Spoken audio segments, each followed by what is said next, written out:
Hello everyone. तो आज हम बात करने जा रहे हैं journey of air from outside to inside, यानी जो ऑक्सीजन या फिर एयर की जर्नी है बाहर से अंदर लंग्स तक, उसका जो ट्रैक्ट होता है रेस्पिरेटरी ट्रैक्ट, उसके बारे में हम डिस्कस करने जा रहे हैं। तो बाहर जो ये जो होल्स होते हैं उसे एक्सटर्नल नेयर्स कहते हैं। एक्सटर्नल नेयर्स के बाद ये जो पूरा चैम्बर होता है उसे नसल चैम्बर या फिर नजल चैम्बर्स कहते हैं। नजल चैम्बर्स में फर्स्ट पार्ट वेस्टिबुलर पार्ट होता है, सेकंड पार्ट उसका जो होता है रेस्पिरेटरी पार्ट होता है, उसके बाद लास्ट में जो इसका पार्ट है नसल चैम्बर का उसे ऑल्फैक्टरी रीजन कहते हैं। ऑल्फैक्टरी रीजन एंटर होता है और दो होल्स होते हैं इनसाइड में, उसे हम इंटरनल नेयर्स कहते हैं। Internal नेयर्स it opens into the common passage, जहाँ पे फूड आके मिलता है यानी बोलस आके मिलता है और एयर, उस पार्ट को हम फेरिंग्स कहते हैं। फेरिंग्स के भी तीन पार्ट होते हैं।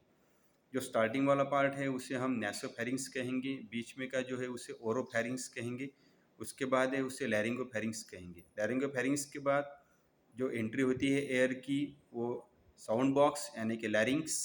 लैरिंग्स के बाद फिर यहाँ पे नीचे जो वाइंड पाइप है उसे कहते हैं ट्रैकिया।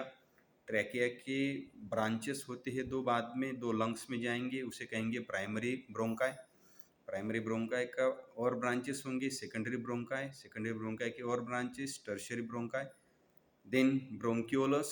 ब्रोंक्यूलस के बाद फिर रेस्पिरेटरी ब्रोंक्यूलस, रेस्पिरेटरी ब्रोंक्यूलस के बाद एल्वियोलर डक्ट, और एल्वियोलर डक्ट के बाद एल्वियोलर सैक, और एल्वियोलर सैक के बाद लास्ट में होंगे एल्वियोलाई। और एल्वियोलाई में से अभी जो ऑक्सीजन है वो एंट्री करेंगे हमारे ब्लड में, यानी कि हमारे ब्लड कैपिलरीज में।